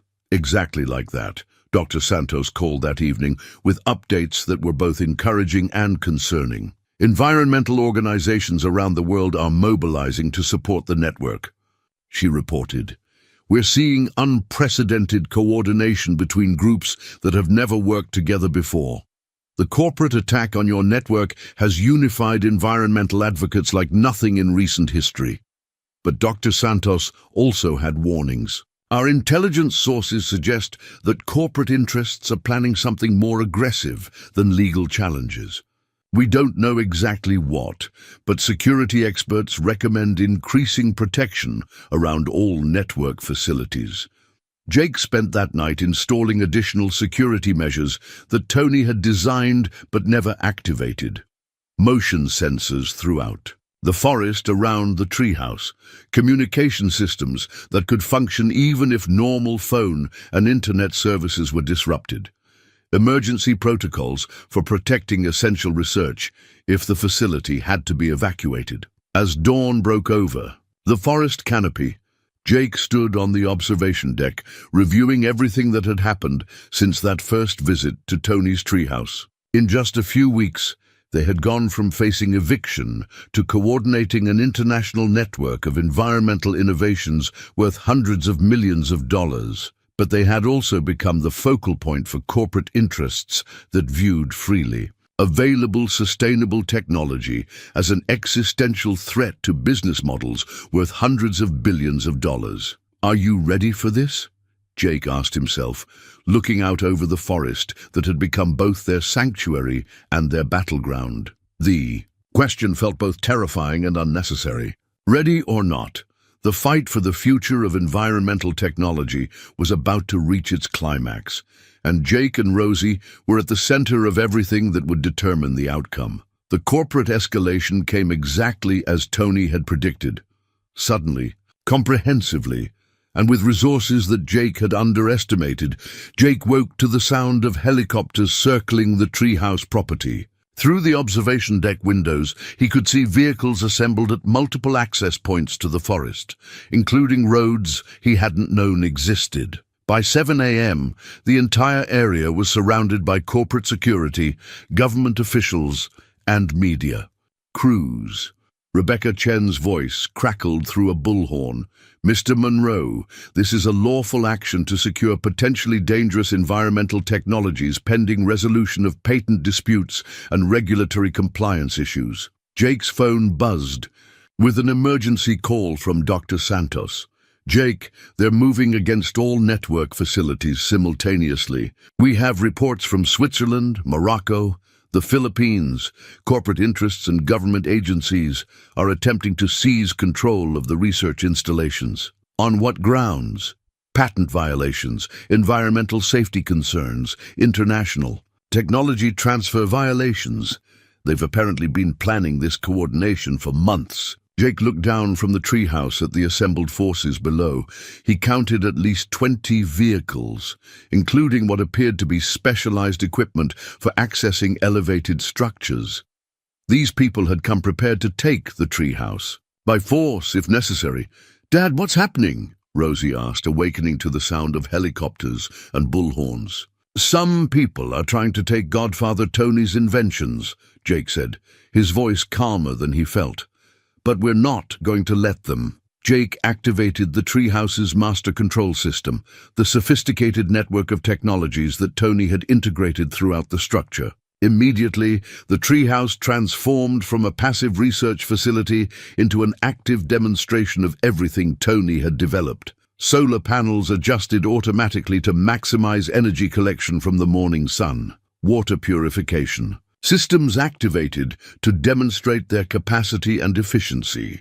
Air circulation systems created comfortable microclimates throughout the structure. Most importantly, communication systems connected the treehouse to the global network, broadcasting real-time documentation of the corporate assault to environmental organizations around the world. "Mr. Monroe," Rebecca Chen called through her. "Bullhorn. We have court orders authorizing seizure of technologies that violate patents held by our clients. Please exit the structure immediately so that our technical teams can secure the equipment safely." Jake activated the treehouse's external communication system, his voice carrying clearly to the assembled crowds below. "My name is Jake Monroe, and I'm speaking from a research facility developed by my godfather, Anthony Kovac. The technologies here aren't stolen or dangerous. They're innovations designed to provide clean water, renewable energy, and sustainable housing to communities that need them most." As Jake spoke, the treehouse's systems created a spectacular demonstration. Solar panels tracked the sun with precise efficiency, generating more power than the facility consumed. Water purification systems processed stream water into crystal clear, drinking water before their eyes. The structure itself seemed to breathe with the forest, its integrated design proving that human technology could enhance rather than destroy natural environments. "These innovations belong to humanity, not to corporations," Jake continued. "They were developed to be freely shared, not locked up by patents and profit margins." Below, Jake could see corporate representatives conferring urgently with government officials. The real-time demonstration was being broadcast to environmental organizations worldwide, creating exactly the kind of public awareness that corporate interests had hoped to avoid. Dr. Santos called again with updates from other network facilities. "Jake, something remarkable is happening." The simultaneous attacks on all facilities have triggered unprecedented public support. Environmental groups are mobilizing. Academic institutions are providing legal assistance, and government officials are questioning the corporate claims. From the observation deck, Jake could see that media crews were now interviewing environmental protesters who had arrived to support the treehouse. The corporate action that was supposed to quietly seize control of dangerous technologies had become a very public confrontation about the future of environmental innovation. Rebecca Chen's voice returned to the bullhorn, but her tone had shifted from confident authority to frustrated urgency. "Mr. Monroe, you're interfering with a lawful seizure of potentially hazardous materials. If you don't cooperate immediately, we'll be forced to take more aggressive action." Jake looked at Rosie, who was watching the confrontation below with the keen attention she brought to everything important. "What do you think, sweetheart? Should we keep showing people Godfather Tony's inventions?" "I think people should see what he made," Rosie replied with certainty. "It's really beautiful." Jake activated more of the treehouse's demonstration systems. The integrated food production areas showed how communities could grow their own food using sustainable methods. Climate control systems maintained perfect temperatures throughout the structure using minimal energy. Waste processing systems turned organic materials into useful compounds with zero environmental impact. Each system worked seamlessly with every other system, creating an integrated demonstration of how human communities could live in harmony with natural environments while enjoying sophisticated technological conveniences. The demonstration was having its intended effect. Jake could see government officials taking photographs and making notes. Environmental protesters were sharing real-time videos on social media. Even some of the corporate representatives seemed impressed by the sophistication and elegance of Tony's innovations. But Jake also understood that the corporate response would escalate. They had invested too much in this coordinated action to be deterred by public relations concerns.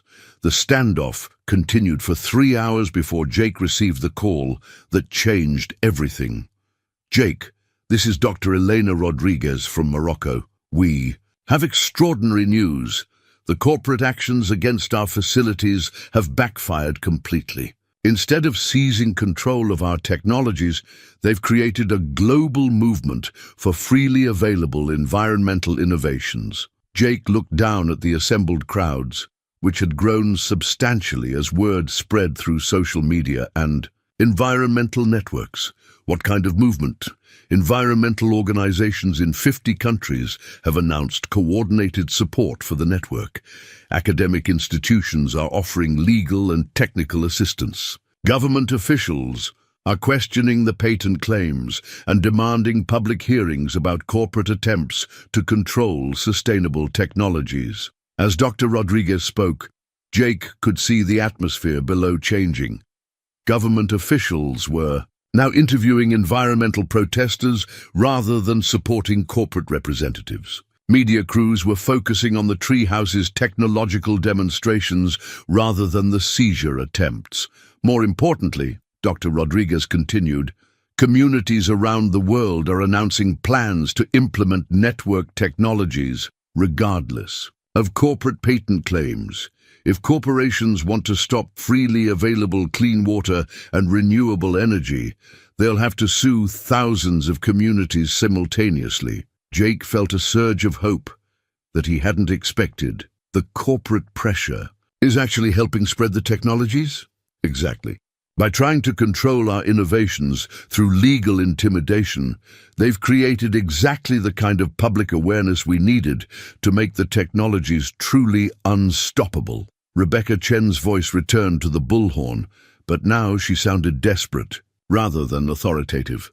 "Mr. Monroe, we're prepared to withdraw our patent claims and discuss alternative arrangements for technology distribution." Jake activated the external communication system again. "Ms. Chen, the technologies you're trying to control are already being freely distributed to communities that need them. Patent claims can't stop people from having clean water and renewable energy. Below, Jake could see corporate representatives in heated discussions with government officials. The legal basis for their seizure attempt was crumbling as environmental lawyers arrived to challenge every aspect of the corporate claims. Dr. Santos called with the most encouraging news yet. Jake, congressional representatives are demanding hearings about corporate attempts to control environmental technologies. They want to investigate whether patent laws are being misused to prevent communities from accessing sustainable innovations. But the most significant call came from an unexpected source, a representative of the United Nations Environmental Program. Mr. Monroe, this is Dr. Amara Okafor from UNEP. We've been monitoring the situation with your network facilities, and we'd like to propose a solution that could protect your technologies from corporate appropriation permanently. Dr. Okafor explained that the UN had been developing mechanisms for protecting environmental innovations that served global public interests. We can designate your network technologies as international environmental heritage, similar to how we protect cultural and natural heritage sites. This would make them legally exempt from patent disputes and corporate control. The proposal was extraordinary.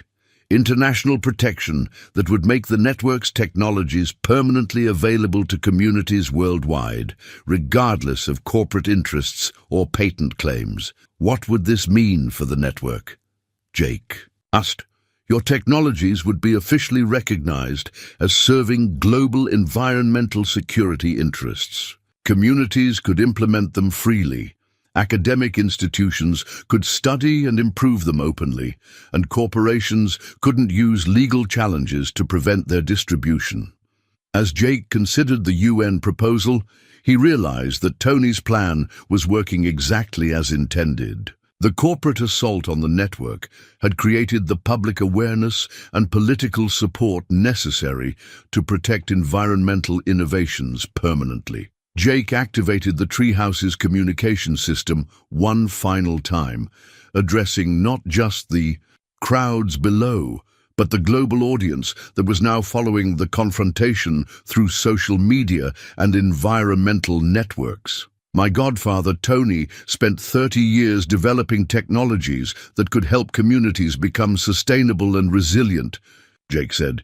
He didn't create these innovations for personal profit or corporate control. He created them because he believed that clean water, renewable energy, and sustainable housing should be available to everyone who needs them. Jake gestured toward the treehouse systems that continued their elegant demonstration around him. Today, people tried to seize control of these technologies through legal intimidation and corporate pressure. Instead, they've helped create a global movement for freely available environmental innovations.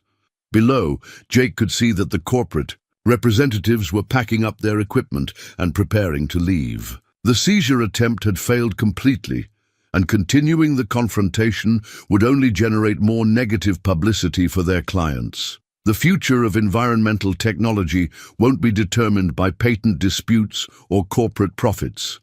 Jake continued.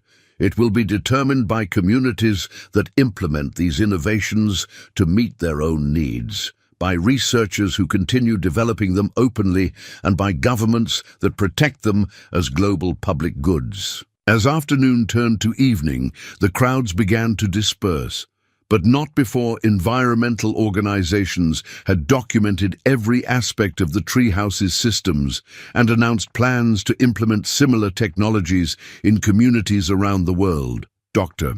Santos called with a final update. Jake, it's over. Corporate interests are withdrawing their patent challenges and seizure attempts. The public response has been so overwhelmingly negative that continuing would damage their clients more than the network technologies ever could. Jake stood on the observation deck as the forest returned to its natural quiet. The helicopters had departed, the vehicles had driven away, and only the whisper of wind through branches remained. Did we win? Rosie asked, joining him on the deck. Jake looked at his daughter and realized that winning had never been about defeating corporate interests. Winning had been about proving that environmental technologies could serve human needs rather than corporate profits. "I think Godfather Tony won," Jake replied. "And I think people all over the world are going to have clean water and renewable energy because of what he built." That evening, Jake signed the documents that designated the network's technologies as international environmental heritage. It was a decision that felt both momentous and inevitable, the natural conclusion of everything Tony had worked toward and everything Jake had learned about protecting innovations that could help heal the world. 6 months later, Jake stood in the same spot where he had once held an eviction notice, but now he was watching Rosie plant saplings in the forest around Tony's treehouse. The young trees were a gift from communities around the world that had implemented network technologies, each sapling representing a place where clean water, renewable energy, or sustainable housing had transformed lives. "The one from Morocco purifies water for 300 families," Rosie said, carefully placing soil around a cedar sapling. "The one from the Philippines powers a whole island with wind and solar." Jake smiled at his daughter's careful attention to the stories behind each tree. She had become the unofficial chronicler of the network's impact, collecting reports from communities that had benefited from Tony's innovations and maintaining correspondence with researchers at facilities around the world. The treehouse itself had become something Tony had never intended but would have loved. A pilgrimage site for environmental advocates, researchers, and community leaders who wanted to understand how sustainable technologies could be implemented at scale. Jake gave tours several times a week, explaining how individual innovations worked together to create completely self-sufficient communities. But more importantly, the treehouse had become the coordination center for what environmental organizations were calling the most successful technology transfer program in history. Instead of corporate-controlled development that prioritized profit over access, the network's open-source approach had enabled rapid implementation in communities that needed sustainable technologies most urgently. Dr. Santos called that afternoon, with updates that had become routine but remained extraordinary. "Jake, we have reports from 37 new communities this month. Water purification systems in Bangladesh, solar installations in Kenya, sustainable housing projects in Guatemala. The technologies are spreading faster than we ever anticipated." The UN designation as International Environmental Heritage had eliminated corporate interference while creating mechanisms for supporting community implementation. Environmental organizations provided funding and technical assistance. Academic institutions contributed research and training. Government agencies offered regulatory support and legal protection. But the most significant development was something no one had anticipated. Communities were improving and adapting the technologies faster than the original research facilities could have managed alone. "The open-source approach is creating innovation acceleration we never imagined," Dr. Santos explained. "When thousands of communities are implementing the same basic technologies, they discover improvements and adaptations that no single research facility could develop." Jake had seen this phenomenon firsthand through the network's communication systems. A water purification adaptation developed in a refugee camp in Jordan had been implemented in rural communities across South America within weeks. Solar collection improvements discovered in an Arctic research station had been adapted for desert communities in Australia and Africa. Godfather Tony was right about sharing technologies, Rosie observed that evening as they reviewed implementation reports from around the world. People make them better when they can work on them together. Jake had come to understand that Tony's greatest innovation wasn't any individual technology. It was the open-source, community-based approach to environmental problem-solving that made rapid global implementation possible. The Treehouse's communication systems now connected Jake and Rosie to a global community of environmental innovators that included not just the original research facilities, but thousands of communities. that had become research and development centers in their own right. The network is becoming something beyond what any of us originally envisioned, Dr. Elena Rodriguez told Jake during their weekly coordination call. Instead of 12 facilities developing technologies for global distribution, we have thousands of communities developing technologies for local needs that happen to work globally. Jake looked around the treehouse laboratory, still filled with Tony's original prototypes, but now supplemented with innovations that had been developed by community implementers around the world. The distinction between technology developers and technology users had dissolved, creating exactly the kind of collaborative innovation that Tony had envisioned. As autumn arrived in the forest, Jake received a letter that made him understand how completely their lives had changed. It was from the mayor of Cedar Falls, inviting him to speak at the dedication of the town's new sustainability center, a facility that would implement network technologies to make their community completely self-sufficient within 5 years. The lumber mill closing felt like the end of our town's future, the mayor wrote, but your godfather's innovations have given us a new beginning. We're becoming a model for how communities can thrive while healing the environment that sustains them. Jake thought about the journey from that first eviction notice to this invitation to help his own community implement sustainable technologies. The contrast felt both surreal and inevitable, the natural result of choosing to protect and share innovations rather than sell them for personal profit. Are you going to help our town become sustainable, like the treehouse? Rosie asked when Jake read her the mayor's letter.